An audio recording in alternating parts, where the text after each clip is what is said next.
చాలా రోజుల తర్వాత ఇంట్లో ఇంత సంతోషాన్ని చూస్తున్నాను.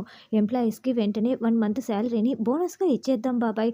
తర్వాత పార్టీలు కూడా చేసుకోవాలి అని కౌశిక్ అంటే, అలాగేనని సుధాకర్ అంటాడు. అయ్యో! దీన్ని అడ్డు పెట్టుకొని లక్షలు ఖర్చు చేస్తున్నారే అని వైజయంతి కంగారు పడుతూ, ఎందుకబ్బా! అవసరం లేదని చెప్తుంటే నీకేం తెలీదులేవే అని సుధాకర్ అరుస్తూ ఉంటే, అవును పిన్ని, ఇటువంటి విషయాల్లో లక్షలు కాదు కోట్లు ఖర్చు చేయమన్నా చేస్తానని కౌశిక్ వెళ్తుంది. నువ్వు రెస్ట్ తీసుకో నిషి, నీకు కావాల్సిన డిన్నర్ తయారు చేసి తీసుకొస్తానని ధాత్రి కేదార్ వెళ్తారు. నాకెంత సంతోషంగా ఉందో ఈ విషయం వెంటనే నా ఫ్రెండ్స్‌కి చెప్పాలి అంటూ యువరాజు ఫోన్లు చేస్తూ ఉంటాడు.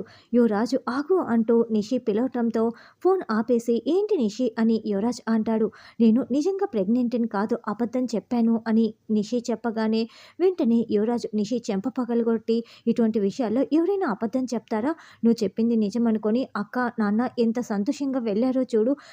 ఇప్పుడు ఇదంతా అబద్ధం తెలిస్తే అక్క నన్ను ఎప్పటికీ క్షమించదు అని ఇప్పుడే అక్కకి నిజం చెప్పేస్తానని యువరాజ్ వెళ్తూ ఉంటే, నువ్వు ఆగురా అబ్బోడా, నిషి నిజంగానే కడుపుతో ఉంది, నీతో ప్రాంక్ చేసింది అని వైజయంతి సర్ది చెప్తుంది. ఏంటి నిషి, నువ్వు నిజంగా ప్రాంక్ చేసావా అని యువరాజ్ అడగటంతో వైజయంతి సైగలు చేస్తూ ఉంటుంది. అవునని నిషి చెప్తుంది. ఇక నిషిని కూర్చోపెట్టి కింద కూర్చొని ఇటువంటి విషయాల్లో ఎవరైనా ప్రాంక్ చేస్తారా? నేను ఎంత భయపడ్డానో. అక్క ఎప్పటికీ కూడా మనల్ని క్షమించి ఉండేది కాదు. ఇప్పుడు చూడు, నీకు పుట్టబోయే బిడ్డతో మనకు రావాల్సిన ఆస్తి వాటా కూడా వస్తుంది. నేను నా ఫ్రెండ్స్‌కి కూడా చెప్పుకుంటాను. ఇందాక చెప్పిందంతా ఏం అవుతుందో నేను తలదించుకోవాల్సి వస్తుందని అనుకున్నాను. నువ్వు నిజంగానే కడుపుతో ఉన్నావు కదా! హమ్మయ్య! ఇప్పుడు నాకు చాలా సంతోషంగా ఉంది. చూడు, ఇలాంటి విషయాల్లో ప్రాంక్ చేయకు. నేను నిన్ను కొట్టినందుకు సారీ. ఇంకెప్పుడు ఇలాంటి విషయాల్లో ప్రాంక్ చేయకని యువరాజ్ వెళ్తాడు. ఏందమ్మీ ఇలా జరిగింది అని వైజయంతి టెన్షన్ పడుతూ ఉంటే, యువరాజ్ చెప్పింది నిజమే అత్తయ్య. వదిన మనల్ని ఎప్పటికీ క్షమించదు. ఇప్పుడు మనం కడుపుతో ఉన్నామని ఈ నాటకాన్ని కంటిన్యూ చేద్దాము. ఆ జగదాత్రి వల్లే అబార్షన్ అయిందని చెప్పి అప్పుడు దాన్ని ఇంట్లో నుంచి గెంటించేద్దాము అని నిషి అనడంతో ఒక్క దెబ్బకి 2 పిట్టలనమాట. అలాగేనని వైజయంతి అంటుంది. ఇదే సరైన అవకాశం కేదార్, రాగిని అత్తయ్యని ఇంట్లోకి తెచ్చేయాలి అని ధాత్రి అంటుంది.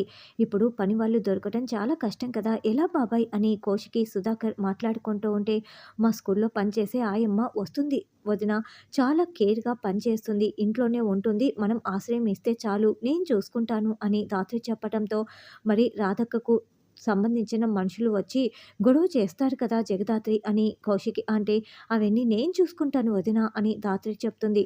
రా అమ్మి మెల్లగా అని వైజయంతి నిషిని నడిపించుకు వస్తూ ఉంటే, అత్తయ్య ఇక్కడ ఎవరూ లేరు, ఎందుకింత ఓవర్ యాక్షన్ చేస్తున్నావని నిషి చాలా స్పీడ్గా మెట్లు దిగి వస్తూ ఉంటుంది.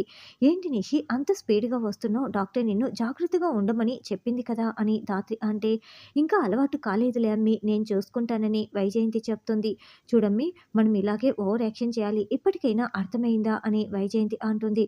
జగదాత్రి, ఆవిడ రావడానికి లేట్ అయితే సాయంత్రం మాట్లాడుకుందాం, మేము ఆఫీస్కి వెళ్తున్నాం అని కౌశికి అంటే, వచ్చేస్తుంది వదిన, ఇప్పుడే మాట్లాడుకొని వెళ్ళండి అని ధాత్రి అంటుంది. ఈ లోపలే శ్రీకాకుళం శిలకమ్మలాగా రాగిని అక్కడికి ఎంట్రీ ఇస్తుంది. ఈవిడే వదిన అని ధాత్రి పరిచయం చేస్తూ ఉంటుంది. ఈవిడ మాట్లాడే మాటలకి వేషానికి అసలు పొంతన లేదే అని నిషి మాట్లాడుతూ ఉంటే, అవును, నువ్వు కూడా అందరినీ ముంచే దానివి కదా, అందరి ముఖాల్లో మంచితనం కనిపిస్తూ ఉంటే నీ ముఖంలో మాత్రం ముంచే ముఖమే కనిపిస్తూ ఉంది అని రాగిని అంటుంది. ఏంటి, నన్నే ఇన్ని మాటలంటావా అని నిషి అరుస్తూ ఉంటే, నా భార్యని ఇన్నేసి మాటలంటావా అని యువరాజ్ అంటాడు. చూడు బుడ్డోడా, నేను ఉన్న మాటే కదా అన్నాను, నీకేం తెలుసు, చూడు ముఖంలో కనిపిస్తున్నదే చెప్తున్నాను అని రాగిని అంటుంది. ఏంటి జగదాత్రి, నువ్వు పని మనిషిని తీసుకొచ్చావా, నా కొడుకు కోడల్ని తిట్టించడానికి తీసుకొచ్చావా ఏవిన్ని అని వైజయంతి నిలదీస్తూ ఉంటుంది. అత్తయ్య కొంచెం తక్కువ మాట్లాడు, లేకుంటే ప్రాబ్లం అయిపోతుంది అని ధాత్రి మెల్లగా చెప్తూ అంటే, నీ ముఖం నీరసంగా కనిపిస్తోందని చెప్తోంది, ఈవిడ మాటల్ని మీరు తప్పుగా అర్థం చేసుకుంటున్నారు అని ధాత్రి కవర్ చేస్తూ ఉంటుంది. అంతే కదా నాన్న చెప్పింది అని రాగిని అంటుంది. ఈయన మా బాబాయ్ అని కౌశికి పరిచయం చేస్తూ ఉంటే, సుధాకర్ గారు నమస్తే బావుగారు అని రాగిని అంటుంది. ఏంటో నువ్వు సొంత మరదలు అయినట్లు అలా వరుసలు కలిపి పిలుస్తున్నావు ఏంటని వైజయంతి నిలదీస్తూ ఉంటే, బావగారు అనలేదు బాబుగారు అని పిలుస్తోంది, యాస వలన వచ్చిన ప్రాబ్లం అని ధాత్రి కవర్ చేస్తుంది. అయినా మా ఆయన పేరు నీకెలా తెలుసు అని వైజయంతి అంటుంది. నేను ఈ ఇంట్లోకి అడుగు పెట్టే ముందు అందరి గురించి తెలుసుకునే వచ్చాను. బాబుగారు శోభన్ బాబులా కనిపిస్తున్నారు అని రాగిణి అంటే, అవును అప్పట్లో నన్ను అందరూ అలాగే పిలిచేవారు అని సుధాకర్ మురిసిపోతూ ఉంటే, బో అది అప్పుడు సంగతి, ఇప్పుడు సంగతి కాదు. నీకిప్పుడు అంత సీన్ లేదు అని వైజయంతి అంటుంది. ఈ ఇంట్లో ఉన్న వాళ్ళందరి గురించి నీకు తెలుసా అని నిషి అడగటంతో, ఆ తెలుసు. కౌశికి అమ్మగారు జాలి, కరుణ, దయ, గుణం కలిగిన వారు అని అందరి గురించి రాగిణి చెప్తూ ఉంటుంది. ఇక మీరిద్దరూ అత్త కోడళ్ళు కాదు, తోడేళ్ళు, అంత నెగటివిటీనే అని రాగిణి చెప్తే, మమ్మల్ని ఇన్నేసి మాటలంటావా నిన్ను అని నిషి కొట్టటానికి వస్తూ ఉంటే, చూడు నిషి, తోడేళ్ళలా మీకు చాలా తెలివి ఉంది అని ఆవిడ చెప్తోంది. అదే ఆవిడ ఉద్దేశం అని ధాత్రి కవర్ చేస్తూ ఉంటుంది. అసలు ఈవిడ పొగిడినా కూడా తిట్టినట్లే అనిపిస్తూ ఉంది అమ్మ జగదాత్రి. మంచి పని మనిషిని తీసుకొచ్చావని సుధాకర్ చెప్తుంటే కౌశికి నవ్వుకుంటూ ఉంటుంది. నిదానంగా అలవాటైపోతుంది. నేను చెప్తానని ధాత్రి అంటుంది. సరే, ఈ పైన రెండో గదే కదా నా గది అని రాగిణి చెప్పగానే, నీకెలా తెలుసని మళ్ళీ నిలదీస్తూ ఉంటారు. మేమే చెప్పాంలే అని ధాత్రి, కేదార్ కవర్ చేసి రాగిణ్ణి పైకి తీసుకువెళ్తారు. ధాత్రి రాగిణ్ణి గదిలోకి తీసుకువెళ్ళి, అయ్యో అత్తయ్య, మీరు నిషిని టార్గెట్ చేసి మాట్లాడకండి, దొరికిపోతారు అని చెప్తూ ఉంటే, లేకపోతే నీ గురించి నాకు రేఖకి ఎన్నేసి మాటలు చెప్పింది. అందుకే దాన్ని ఒక పట్టు పట్టాల్సిందే అని జేడీ, జగదాత్రి ఒకరేనని ఆ నిషికి తెలిస్తే నీ ముందు వణికిపోతూ నిల్చుంటుంది. దానికి బుద్ధి చెప్పాలని రాగిణి అంటే, ఆ విషయం కనుక బయటికి వస్తే మమ్మల్ని ఇంట్లో నుంచి బయటికి పంపించేస్తారు. కాబట్టి ఎట్టి పరిస్థితుల్లోనూ ఆ విషయాలు బయటికి రాకూడదు. మీరు వాళ్ళిద్దరితోనూ కొంచెం తక్కువగా మాట్లాడండి అని ధాత్రి, కేదార్ నచ్చచెప్పటంతో, మీరు ఇప్పటికే చాలా ఇబ్బందులు పడుతున్నారు. నా వల్ల ఎలాంటి ఇబ్బంది రానివ్వను. జాగ్రత్తగా ఉంటానని రాగిణి చెప్తుంది. అత్తయ్య, ఆ పని మనిషిని చూస్తుంటే మా రాగిణి అత్తయ్యని చూసినట్లుగానే ఉంది. సేమ్ అదే వాయిస్, పోలికలు కూడా చాలా దగ్గరగా ఉన్నాయని నిషి అంటే, మనిషిని పోలిన మనుషులు, గొంతును పోలిన గొంతులు ఉంటాయి కదమ్మీ అని వైజయంతి అంటుంది.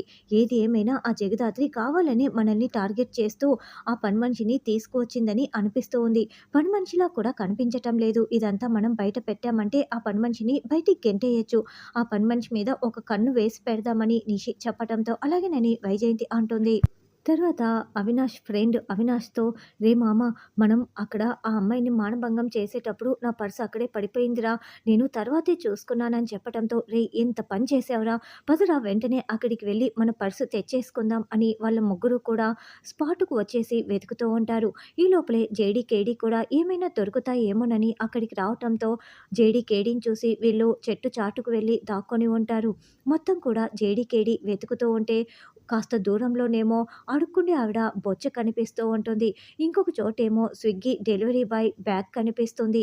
రేయ్, మనకేమో పర్సు దొరకలేదు. వీళ్ళేమో ఏంటేంటివో కనిపెట్టేస్తున్నార్రా అని వీళ్ళు ముగ్గురు కూడా చాటుగా ఉంటూ మొత్తం వింటూ టెన్షన్ పడుతూ ఉంటారు.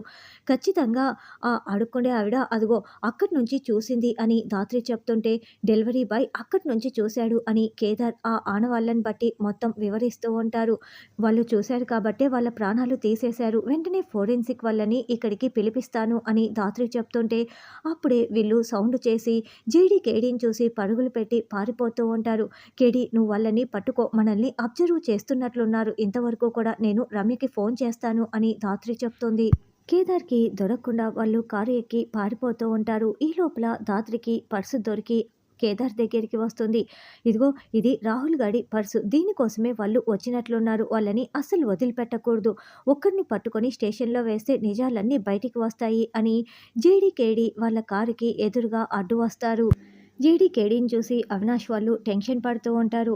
ఏంటి, ఈ పర్సు కోసమే కదా మీరు అక్కడికి వచ్చింది? మాకు ఆధారాలు దొరికిపోయాయి. సుమకి నీకు ముందే పరిచయం ఉంది. ఇక నేను నిన్ను అరెస్ట్ చేస్తాను, శిక్ష పడేలా చేస్తాను అని జేడీ చెప్తుంటే, జేడీ, జేడీ, జేడీ, ఏంటి, ఈ శిక్షకే నేను భయపడిపోతాననుకుంటున్నావా? అసలు నువ్వు నాకు ఎలా శిక్ష వేస్తావు? ఇంతవరకు నా వైలెన్స్‌ని అదుపులో పెట్టుకోమని మా నాన్న చెప్తే నేను అదుపులో ఉన్నాను. ఇప్పుడు నువ్వే అన్న దానివే లేకపోతే నువ్వు నాకెలా శిక్ష వేస్తావు అని కాలుతో వాళ్ళ కళ్ళల్లో మట్టి కొట్టేస్తారు. అయితే సౌండ్‌కి, చప్పుడు ప్రకారం కూడా జేడీ, కేడీ వాళ్ళ ముగ్గురిని కళ్ళు మూసుకొనే కూడా బాగా కుమ్మేస్తూ ఉంటారు. "ఏయ్! ఎలా కొడుతున్నార్రా మీకు కళ్ళు కనపడకపోయినా" అని అవినాష్ అడుగుతూ ఉంటారు. "మేము సౌండ్‌ని బట్టి అన్ని ట్రైనింగులు తీసుకున్నాము. మేము ఎలా కొడతామో ఇలా కొడతాము" అని బాగా కుమ్మేస్తూ ఉంటారు. "ఇప్పుడు అర్థమైందా? మీకు ఖచ్చితంగా శిక్ష పడే తీరుతుంది" అని కుప్పకూలిన అవినాష్‌తో జేడీ చెప్తూ ఉంటే, "చూడు నీ అందం నన్ను అస్సలు ఊరికే ఉండనివ్వట్లేదు. నువ్వేంటి నాకు శిక్ష వేసేది? మేము ఇలాంటివి ఎన్ని చేశామో, ఎంతమంది ఆడపిల్లల ప్రాణాలు తీశామో, ఆ ఒక్క పర్సు ఆధారంతో నాకు శిక్ష వేస్తావా? అది నీ వల్ల కాదు. నేనే నిజం చెప్తాను. కానీ నువ్వు నాకు శిక్ష వేయలేవు" అని అంతకుముందు జరిగిన సంఘటన ఇప్పుడు మనకి చూపిస్తూ ఉంటారు. వీళ్ళ ముగ్గురు తాగేసి వెళ్తూ ఉంటే సుమ అటుగా వెళ్తూ ఉంటుంది. ఏవో మారణాయుధాలు సిటీలోకి వస్తున్నాయని జేడీ, కేడీ, పోలీసులు మొత్తం కూడా అక్కడ కార్లని ఆపేసి చెక్ చేస్తూ ఉంటే సుమ వాళ్ళ ముందు నుంచే వెళ్తూ ఉంటుంది. "రేయ్! ఆ సుమని పట్టుకుందాం అనుకుంటే ఈ పోలీస్ చెకింగ్ ఏందిరా? మనం ముందే తాగేసి ఉన్నామని" వాళ్ళు కార్‌లో టెన్షన్ పడుతూ కారు ఆపుకొని ఉంటారు.